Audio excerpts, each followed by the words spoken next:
de Santiago. Para esto, hoy solamente vamos a ver lo que sería una introducción. Entonces, solamente vamos a ver un versículo que nos enseña acerca de Santiago. Santiago capítulo 1, versículo 1. Empezamos entonces con esta carta.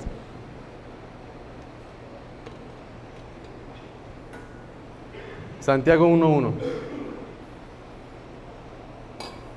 Y todos juntos vamos a leer esta porción de la palabra. ¿Cómo dice? Santiago, siervo de Dios y del Señor Jesucristo, a las 12 tribus que están en la dispersión, salud. O en otras palabras, saludos también. Entonces, voy a pedir que por favor leamos esta carta durante la semana para ir viendo ya lo que sigue y si es posible verla varias veces, ¿no? Santiago, siervo de Dios y del Señor Jesucristo, nos habla acerca de vivir la fe, ¿sí? Porque, de hecho, vamos a mencionar que las primeras dos cartas que se escribieron fue la de Santiago y fue la de Gálatas. No fue el Mateo, sino que Mateo fue cronológicamente, pues sí sería lo primero que sucedió, o más bien es Lucas. Pero aquí vemos que cuando empezó el cristianismo, había dos cosas principales que aclarar. Número uno era cómo es la salvación, cómo se obtiene la salvación. Y de eso se trata Gálatas, que es la salvación por la fe, ¿sí? Por la gracia de Dios, por medio de la fe, y no hay nada más que hacer. Pero también había otra cosa que era necesario aclarar: cómo vive un verdadero cristiano. Porque había algunos que decían, bueno, yo ya soy salvo por la fe, entonces ya no voy a hacer nada de lo que dice la palabra de Dios, como quiera ya soy salvo por la fe. Y entonces también se escribió para esa necesidad Santiago. Algunos creen que fue Gálatas el primero y otros creen que fue Santiago el primero que escribió, y pues realmente no se sabe, pero lo que dice sabe es que esas dos cartas fueron las primeras y nos enseña que precisamente eso, es necesario la fe, pero es necesario una fe verdadera, una fe viva, una fe práctica, no solamente una fe que decimos que creemos, pero no se ve en nuestras obras, y de eso habla Santiago. Y Santiago nos muestra cómo es una fe auténtica. Muy bien. ¿Qué es una fe auténtica? Algunos le llaman fe genuina, o sea, una fe verdadera, no una fe falsa. Una fe auténtica no es una fe sin pecado, porque sabemos que todos, viviendo en este mundo y en este cuerpo y antes de la segunda venida de Cristo y de la institución eterna del reino, vivimos bajo pecado. Es diferente. Antes de tener a Cristo vivíamos muy mal, pero con Cristo Él cambia nuestra vida y seguimos lamentablemente pecando, pero ya es un cambio diferente. Entonces no es una fe sin pecado, porque eso no existe, pero sí es una fe verdadera en medio de la vida diaria, y eso es lo que nos va a enseñar aquí Santiago. Va a hablar, lo vamos a ir viendo acerca de Santiago, acerca de la boca, acerca de los labios, acerca de los celos, por ejemplo, acerca de las riquezas, acerca del favoritismo. Son muchas cosas que va a hablar aquí Santiago. Entonces, solamente para irnos preparando, vamos a ver acerca de cómo es una fe en nuestro diario vivir, no una fe solamente de día de culto, ¿verdad? Y vamos a ir viendo el día de hoy, contestando algunas preguntas que son muy fáciles. La primera pregunta, y quiero que me respondan con voz alta y fuerte: ¿quién escribió la carta? No, pues no. A ver, otra vez, respondan. ¿Quién escribió la carta? Santiago. Eso está fácil. Muy bien, entonces, ¿quién escribió la carta? Santiago. ¿Dónde lo dice? En Santiago 1:1. Ahora, para ver esto, ¿quién era este Santiago? ¿O de dónde viene ese nombre, Santiago? De hecho, aquí hay un Santiago, ¿verdad? ¿De dónde viene el nombre Santiago? Porque pues nosotros lo recibimos así, Santiago, pero ¿de dónde viene ese nombre? Y siguiente, por favor. Los hebreos, ustedes saben que Dios le dio la promesa a Abraham, y Abraham tuvo un hijo de la promesa que fue Isaac, e Isaac tuvo un hijo que es Jacob. Bueno, así como aquí muchas personas pues tienen sus nombres de acuerdo a los líderes que ha tenido nuestro país, ¿verdad? Algunos se llaman Benito, pues tal vez en referencia a Benito Juárez. Otros tal vez después se van a llamar Andrés Manuel, no sé, y así, ¿no? Diferentes. Entonces, ellos tenían como sus principales héroes de la fe a Abraham, a Isaac y a Jacob. Casi nadie se atrevía a ponerle a Abraham a sus hijos porque era un hombre muy importante para ellos, ni Moisés tampoco, pero sí había muchos Josué, había muchos Jacob. El hebreo se pronunciaba Jacob. Bueno, no hablo hebreo, ¿verdad? Por así más o menos dicen que se debe de pronunciar Jacob. Y como he mencionado, los judíos fueron conquistados por Roma, pero antes de ser conquistados por Roma fueron conquistados por los griegos.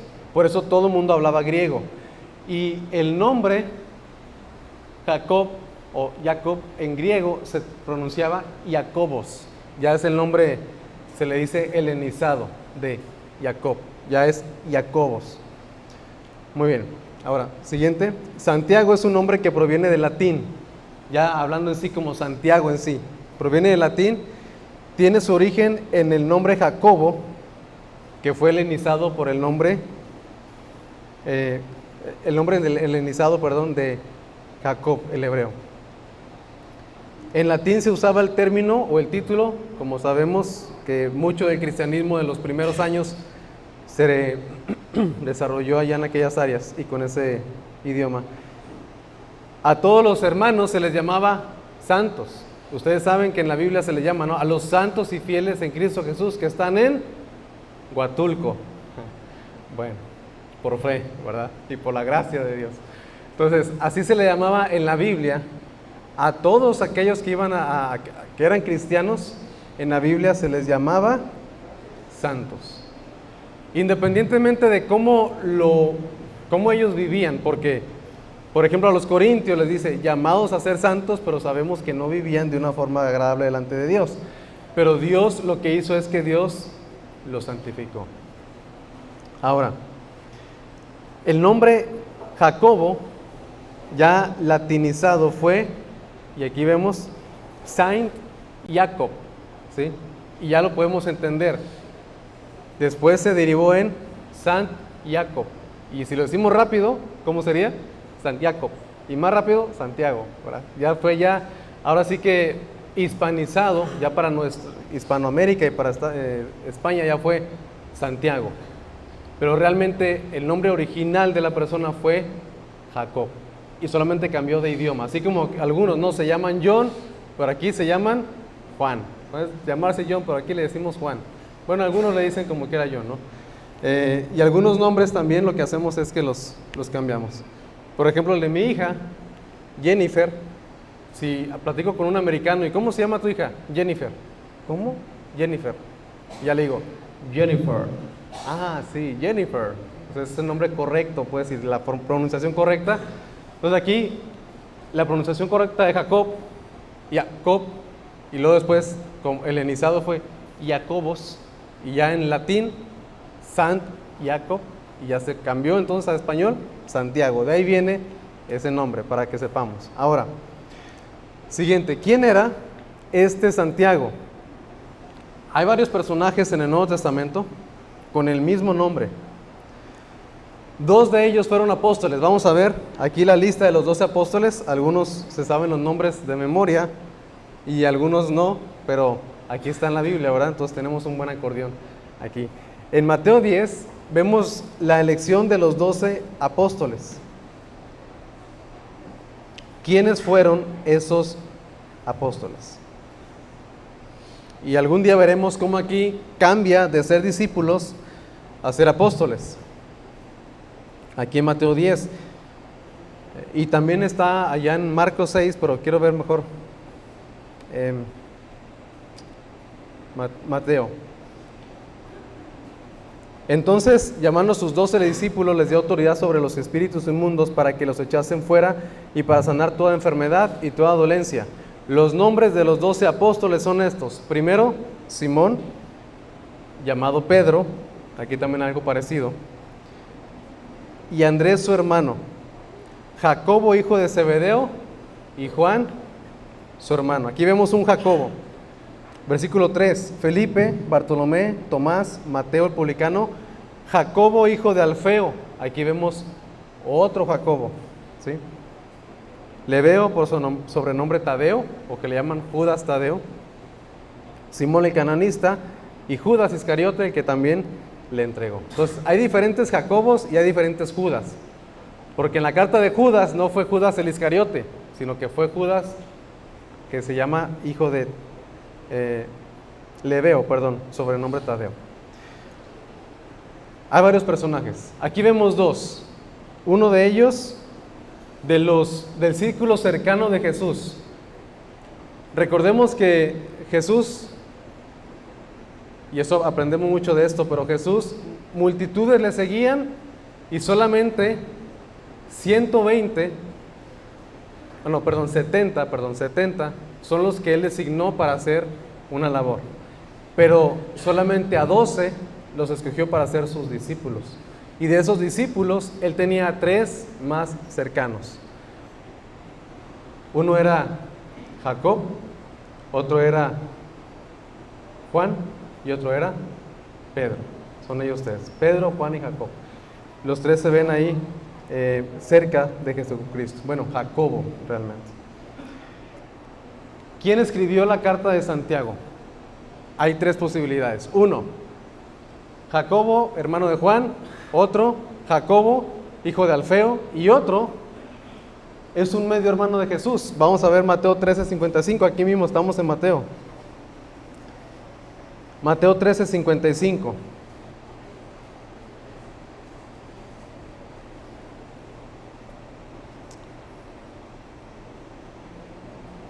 Si alguien lo encontró ya, léanlo. Hablando de Jesús, ¿qué dice?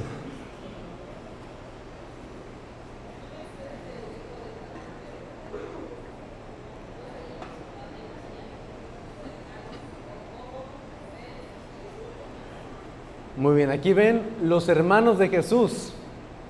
Preguntan, ¿no es este el hijo del carpintero? Sí, Jesús era el hijo del carpintero.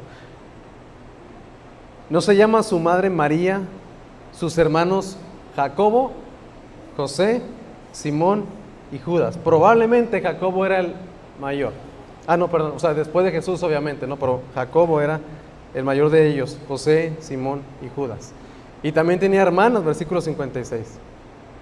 Entonces aquí vemos también otro Simón, que no era Pedro, otro Judas, que no era ninguno de los 2 discípulos, pero vemos a otro Jacobo, hermano de Jesús. Pero había un problema. Vamos a ver Juan 7:5. Juan 7:5.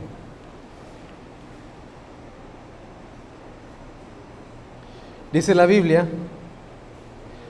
hablando de los hermanos de Jesús, porque ni aún sus hermanos creían en Él. ¿Cuántos aquí tenemos hermanos que no creen lo que les enseñamos, lo que les predicamos? Yo creo que todos tenemos hermanos que no, o si no hermanos, por lo menos familiares, ¿no? Un tío, un primo, un amigo, los padres, los hijos, y les compartimos y no creen, y no creen, y no creen. Y a veces nos entristecemos mucho, o como decimos, nos agüitamos y decimos, ya no voy a compartir porque no cree y me rechazan. Bueno, Jesús, el Señor Jesucristo nos entiende, porque dice aquí la Biblia, ni aún sus hermanos creían en Él. Es algo tremendo, ¿verdad? Porque a veces nos ponemos muy tristes y con justa razón, pero ni aún los hermanos de Jesús creían en su mensaje.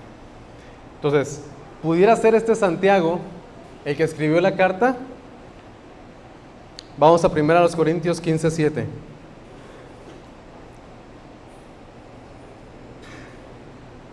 Primera a los Corintios 15:7 habla de cuando Jesucristo resucitó y se presentó ante varios.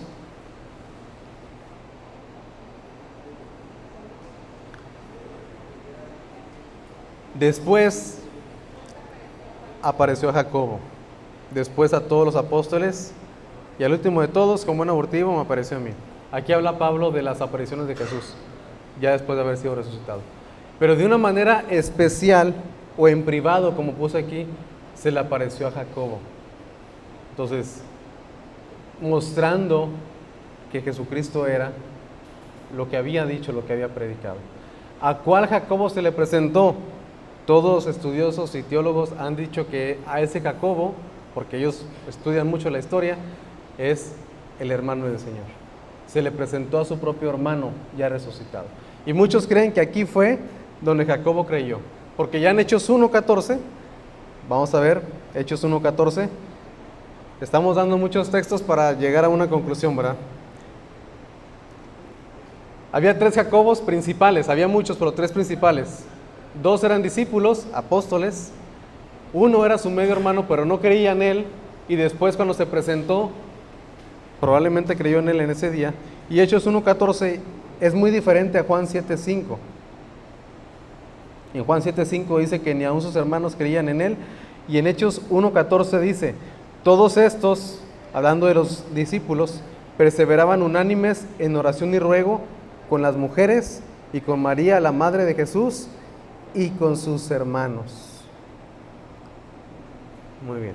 Si vemos el versículo 13, menciona a los otros 2 Jacobos. Jacobo y Juan, y Jacobo el hijo de Alfeo. Entonces, aquí menciona que los hermanos de Jesús estaban ahí. ¿Quiénes eran? Ya lo leímos. Jacobo, Simón, Judas. Ahora, una vez que él se convirtió, llegó a ser, después de Pedro, porque Pedro fue por unos años el líder de la iglesia, cuando Pedro sale a predicar cuando él sale ya con Cornelio y todo eso, que abre las puertas a otros grupos, entonces Santiago o Jacobo toma el liderazgo. Santiago, siguiente, llegó a ser líder de la iglesia de Jerusalén. Vamos a ver Gálatas 2, 9 y 12. Santiago llegó a ser el líder de la iglesia en Jerusalén.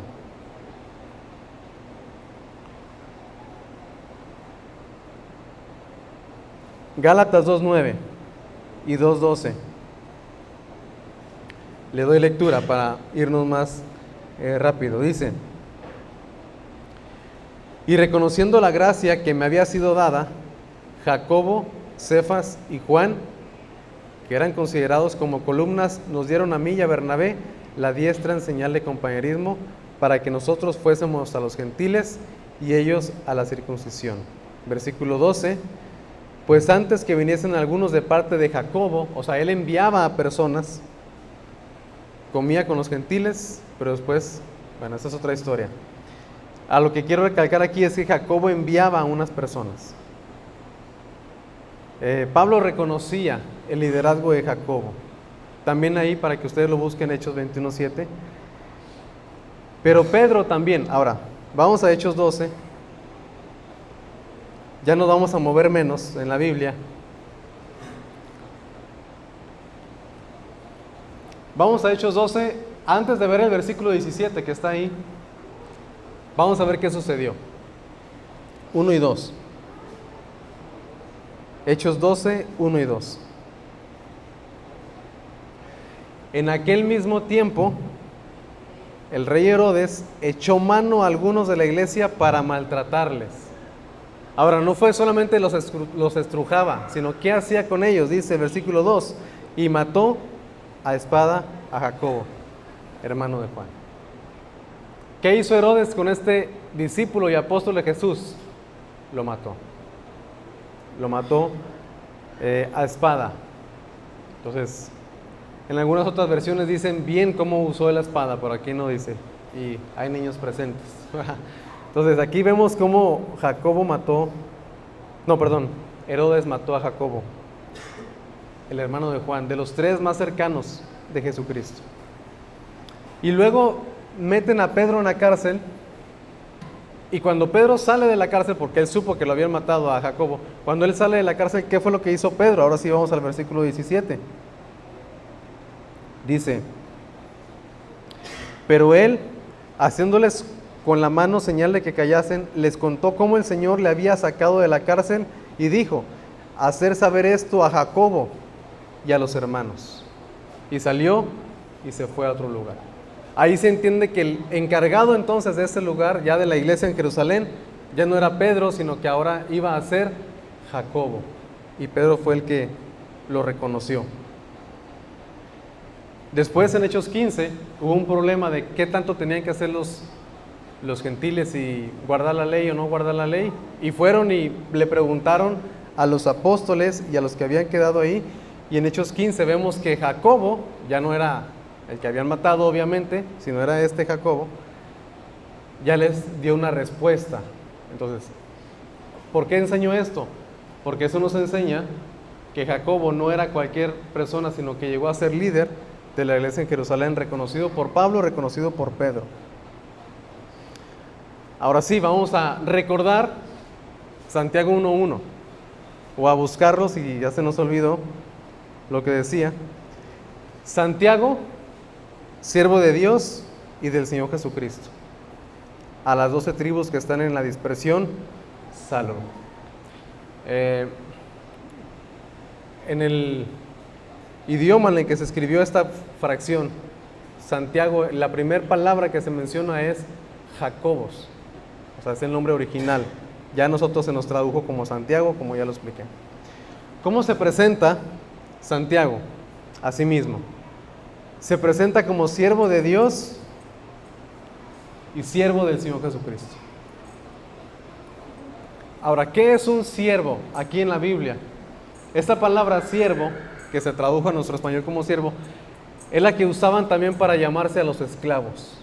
Aquellas personas que vivían siendo esclavos de un amo, sea un amo bueno o sea un amo malo. Había unos que nacían esclavos ya, nacían en familias de esclavos. Había otros que por su deuda quedaban esclavizados. Pero hace poco estaba escuchando que la esclavitud en aquel primer siglo era muy diferente a la de hace unos 200, 300 años que vivimos o que vivió aquí América con los africanos y todo eso. Esta última era inhumana, pero aquella, la de el Imperio Romano, a veces, dependiendo del amo, los amos trataban muy bien a los esclavos. Incluso había esclavos que vivían mejor que los libres, porque ellos eran esclavos, pero vivían en la casa de los mejores, de los más ricos, y comían mejor que los que no tenían, los que no tenían esclavitud. Y Jacobo, o Santiago, entiende que para él lo mejor era ser siervo de Dios y del Señor Jesucristo. ¿Qué nos enseña esto a nosotros?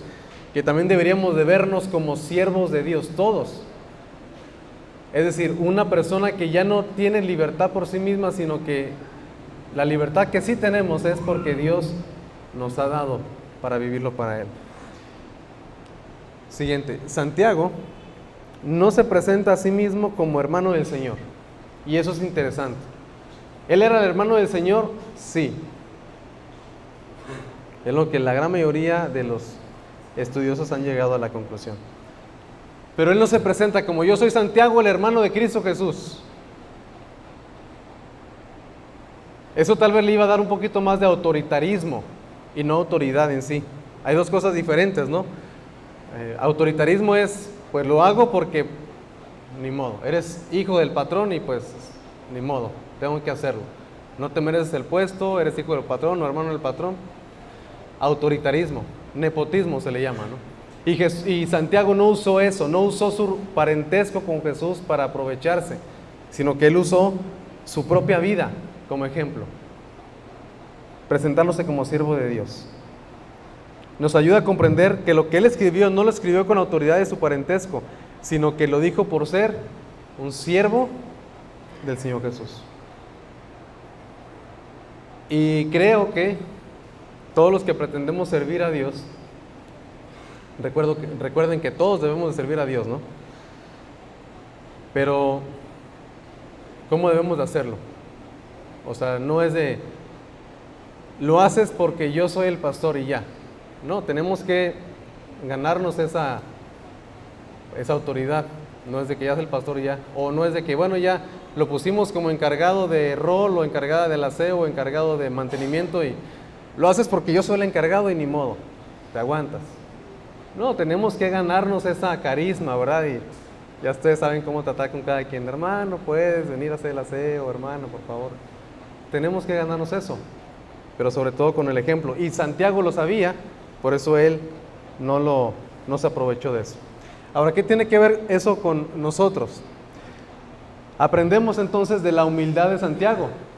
No se presentó como hermano del Señor, aunque podía. Sí podía. Él lo pudo usar a su favor, pero no lo hizo. Se presenta como siervo de Dios y del Señor Jesucristo. Entonces, lo que nos debe de definir es lo que somos, más que el puesto que tenemos, o más que el nombramiento que tenemos, o que vayamos a tener, hablando de que ya el próximo mes hay nuevos nombramientos y todo eso, ¿no? Muchos podemos, entonces, sentirnos identificados con el Señor Jesucristo, como mencionaba ahorita, ¿no? Quien aún sus hermanos creían en Él.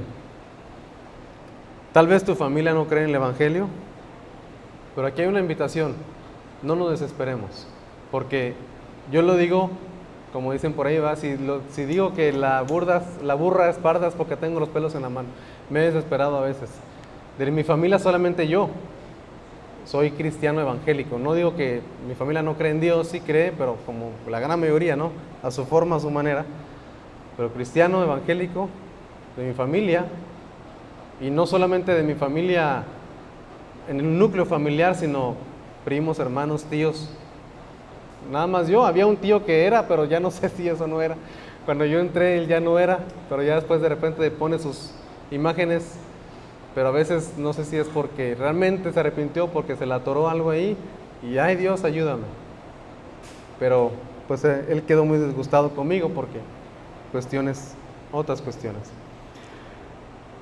No nos desesperemos. Había también, dice, vive tu fe, da testimonio, sé buen familiar, probablemente creerán hasta después de que nos muramos. No vamos a ver el resultado de todo lo que hacemos y de todo lo que oramos. En el discipulado bíblico les damos el ejemplo de George Mueller, aquel hombre que alimentó a miles y miles de niños en Inglaterra.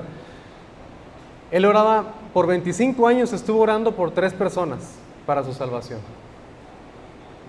Y nunca vio resultado, sino que el día de su muerte, en su funeral, 2 aceptaron a Cristo. Y el otro, dentro del siguiente año. Pero él nunca vio el resultado de sus oraciones aquí en este mundo. Entonces, no nos desesperemos, hay que seguir orando. Si Jesucristo sufrió eso, pues nosotros también pudiéramos pasar por eso. Ocupémonos de vivir nuestra fe. Muy bien, ahí, control L. Y probablemente van a creer hasta después de la muerte. Pero algo así que es una invitación para todos nosotros. Hay que asegurarnos de no ser una piedra de tropiezo. De eso hay que asegurarnos, ¿no? Porque sabemos que el que convence no vamos a ser nosotros, no va a ser nuestro buen testimonio. El que convence, bíblicamente hablando, es el Espíritu Santo. Hay que quitarnos ese peso de querer convencer, pero sí hay que asegurarnos de dar un buen testimonio, porque a veces podemos caer en la trampa, ¿verdad?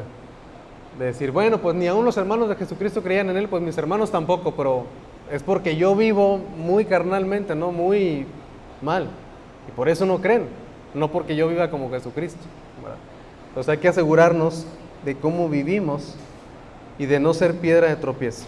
Algunos como quiera son endurecidos, pero otros los endurecemos nosotros mismos. Muy bien, entonces, esto hablando de nosotros. Siguiente pregunta: ¿a quiénes se les escribió la carta?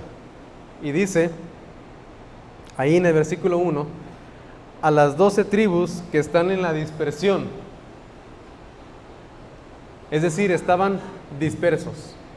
Algunos le llaman la diáspora, que es los judíos que no vivían en su tierra natal o en la tierra que Dios les había prometido y habían sido expulsados o estaban viviendo fuera. Eran creyentes en Cristo de origen judío, pero que no vivían en su país de origen o en su tierra natal. O nacieron, fuera de su tierra, de la tierra prometida. ¿De dónde venían ellos? Hay dos probabilidades, o hay dos Uno son los que nacieron ya afuera, como aquellos mexicanos que se van a otros países y ya los muchachos ya nacen allá, ya nacen en Estados Unidos, ¿verdad? Ya no prueban los frijoles, ni las tortillas, ni el chile, ni nada. Ya no comen nada, puro chicken. Han de decir algunos han de saber esa historia. Ya no como frijoles, puro chicken. Pero no todos estaban en esa posición de que tenían la sangre, pero habían nacido fuera. Otros habían sido dispersos por la persecución. Vamos a ver este pasaje así en Hechos 8. Busquen Hechos 8, solamente quiero mencionar algo de Hechos 2. Aquí se juntaron de todas las naciones, de todos los lugares donde estaban los judíos dispersos, llegaron a Jerusalén a la fiesta del Pentecostés. Y ellos regresaron con el mensaje y tal vez allá creían, y probablemente Santiago les escribe a ellos, que creyeron por medio del testimonio de los que habían creído en Pentecostés. Ahora vamos a Hechos 8. ¿Qué sucedió aquí? Los cristianos del primer siglo no la vivían tan a gusto como nosotros, ¿verdad? Y Saulo consentía en su muerte, la muerte de Esteban. En aquel día hubo una gran persecución contra la iglesia que estaba en Jerusalén. Vean, una gran persecución. Imagínense ustedes que vengan y que hagan eso. Y todos fueron esparcidos por las tierras de Judea y de Samaria, salvo los apóstoles. Entonces fueron esparcidos. Probablemente también Santiago les escribe a ellos. Y recuerdan cómo leímos Hechos 12, que Herodes maltrató a los hermanos, y también dicen los historiadores que muchos salieron, no se quedaron ahí, salieron por sus vidas. ¿Qué aprendemos? A pesar de las dificultades, es necesario que nosotros persistamos en el camino de Dios. Porque Santiago les escribe a ellos sabiendo que habían sido perseguidos o sabiendo que vivían fuera del lugar donde ellos pertenecían. Entonces, a pesar de las dificultades, es necesario persistir en el camino de Dios, porque puede ser fácil abandonar una fe práctica, es decir, la práctica de la vida cristiana, cuando ellos habían sido dispersados. Como si dijeran, bueno, ya no estamos en nuestro lugar, ya no estamos en la iglesia, nos expulsaron de la iglesia, pues vámonos, ahora ¿qué hacemos? Regresamos a lo mismo, ¿verdad? Regresamos a las andadas, volvemos hacia atrás. No, Santiago se preocupaba por eso, y probablemente por esa razón les escribe: hermanos que están en la dispersión, a ustedes les escribo, que han sido expulsados, que han sido dispersados, que han sido perseguidos. Y bueno, siguiente pregunta: ¿para qué se escribió esta carta? Cada escritor bíblico tiene un propósito. Pablo tiene un propósito con los efesios, un propósito con los filipenses, otro con los colosenses y así. Santiago tenía un propósito específico, o tenía varios propósitos para estos cristianos. Y era, como lo vemos, es hablar, siguiente por favor, hablar de las características de un cristiano que vive su fe poniéndola en práctica. Al inicio lo comenté. Es decir, ¿tienes fe? Qué bueno. Pero ahora vamos a ver cómo se debe de ver una fe. Porque nosotros no vemos. Yo no veo quién tiene fe y quién no tiene fe. No lo puedo ver. Pero Santiago, ¿qué es lo que dice? Vamos a ver cómo se ve la fe. ¿Cuál es la evidencia de la fe? No es solamente decir yo creo y ya, sino es yo creo y mi vida da testimonio de lo que creo. Por eso es importante ver estos dos. Ese es el propósito. Ya vamos terminando. ¿Cuáles son los temas que vamos a ver en esta carta? Más o menos esos. Entonces aquí son 12 temas. Probablemente son 12 domingos, pero no sé si nos lleve más, ¿verdad? Pero por eso, para estar ya familiarizados, es necesario que vayan leyendo Santiago Por si digo una barrabasada, ¿verdad? No, hermano, eso no es cierto. Bueno, no, tal vez no lo digan así enfrente de todos, ¿verdad? Allá abajo ya me dicen, no era cierto, yo lo leo aquí diferente. Les animo a que lean esa carta. Va a hablar de las pruebas y las tribulaciones. Precisamente así empieza él. Hermanos míos, tened por sumo gozo cuando os halléis en diversas pruebas, sabiendo que la prueba de vuestra fe produce paciencia. Les escribe de las pruebas a ellos. Les escribe de la tentación. Les escribe de ser hacedores de la palabra y no tan solamente oidores, porque se engañan a sí mismos. Desfavoritismos. ¿Qué pasaría si viene ahorita Pepe Hernández? ¿Qué haríamos? Quedaríamos normal, o sea, pues ahí hay lugar que le busque, ¿no? Como todos, alguien llega y ¿qué hacemos? Pues que le busque, no hay, todavía espero que después haya ujieres que nos den un lugar y nos limpien la silla y todo, ¿no? No que limpien la silla, pero sí que den un lugar y todo. Pero a veces cuando vemos que viene alguien importante, luego hasta nos paramos y nos quitamos y siéntese aquí. No digo que esté mal, lo que está mal es solamente hacerlo con ciertas personas y no hacerlo con todos. O lo hacemos con todos o no lo hacemos con nadie. Pero bueno, de eso habla precisamente Santiago ya entrando al capítulo 2. Habla de las obras justas y aquí es interesante que habla de la lengua y ahí va a estar bueno ese tema, ¿verdad? A todos nos va a caer porque ahí precisamente Santiago primero habla de aquellos que comparten la palabra. Entonces, primero me va a caer a mí y si me cae dura la pedrada, pues también se la voy a echar dura a ustedes, ¿verdad? Entonces oren para que no me caiga tan duro. Va a hablar de la sabiduría de Dios contra la sabiduría del mundo. Solamente un adelanto. La sabiduría del mundo son los celos, las contiendas. Y dice que la sabiduría del mundo es terrenal, animal y diabólica, es la palabra que usa. Entonces, cuidado con los celos, ¿verdad?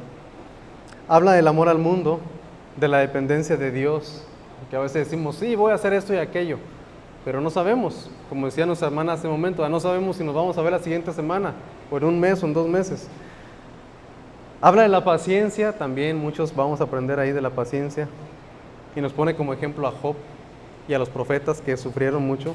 Habla de la veracidad, si decimos que sí es sí, si decimos que no es no, y habla de la interacción con los demás. Entonces eso vamos a ver ahí. Y por último, lo que mencioné al inicio, Santiago fue la primera o la segunda carta escrita del Nuevo Testamento. La otra es la carta a los Gálatas. Es interesante, como mencioné, que una habla mucho de la fe y la otra de la fe viva, porque es necesario esas dos claves para nuestra vida cristiana. La fe y las evidencias van de la mano. Algunos creían que Santiago no era inspirado por Dios porque era muy diferente a todas las de Pablo. Cuando vemos ahí en el capítulo 2 que dice, tu fe sin obras es muerta, si tú no haces obras no tienes fe. Y decían, no, oye, espérame, parece que está enseñando salvación por obras. No está haciendo, está enseñando salvación por una fe verdadera y genuina que da evidencia. Pero entonces algunos decían ahí que había un problema, pero no hay. Entonces, la fe y las evidencias. Ya hemos hablado mucho de la fe, de creer en Cristo, de que si somos de Cristo ya estamos en Él. Ahora vamos a ver cómo debe de lucir una vida de fe. Y si no la tenemos, pues hay siempre esperanza en Dios. Muy bien. Vamos a ponernos en pie para orar y pedirle a Dios que nos ayude a tener una fe viva y práctica en nuestro diario vivir. Oramos. Señor, como decían